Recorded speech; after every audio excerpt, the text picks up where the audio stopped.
বাবা হাল্ক, আমার শাড়িটা ছিঁড়ে গেছে, এইটা পরে কেমনে থাকি? তুই কিছু একটা কর বাবা। আচ্ছা মা, আমি আজকেই শাড়ির ব্যবস্থা করতেছি। মায়ের শাড়ি ছিঁড়ে গেছে, বাড়িতে বাজার সদাই নাই। আজ আমাকে কাজ করে টাকা জোগাড় করতেই হবে, অভাব দূর করতেই হবে। এই যে ইঞ্জিনিয়ার সাহেব, আমি কাজ করতে চাই, আমার খুব কাজের দরকার। হাল্ক, তোমার অনেক বড় শরীর, তোমার জন্য একটা কাজ আছে, কিন্তু অনেক রিস্ক আছে কাজে। করতে পারবে তো? যত রিস্কের কাজই হোক আমি করব। আমার পরিবারের অভাব আমাকে দূর করতেই হবে, আমি পারবো। কি কাজ আমাকে বলেন। আমাদের 10 তলা বিল্ডিং এর ওপর অনেকগুলো লোহার দণ্ড তুলতে হবে, তাইলে আমরা তোমাকে 10,000 টাকা দিব। আমি রাজি, আমি করব, চলেন। বন্ধুরা, তোমরা লাইক সাবস্ক্রাইব করে আমার শক্তি বাড়িয়ে দাও, যাতে আমি ঠিকভাবে কাজ শেষ করতে পারি। এই নাও হাল্ক, তোমার পরিশ্রমের টাকা।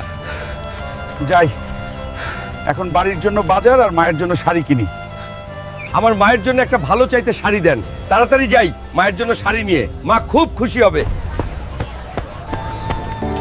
মা, এই নাও বাড়ির বাজার আর নতুন শাড়ি। তোমার জন্য এনেছি মা। শাড়িটা কেমন হলো বলো মা? ওরে আমার সোনার টুকরা হাল্ক, তুই অনেক বড় হবি জীবনে।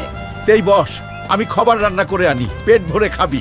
বন্ধুরা, তোমরা সবাই আমাকে মায়ের শাড়ি কিনতে সাহায্য করার জন্য লাইক সাবস্ক্রাইব করে সহযোগিতা করেছো। তোমাদের অনেক অনেক ধন্যবাদ।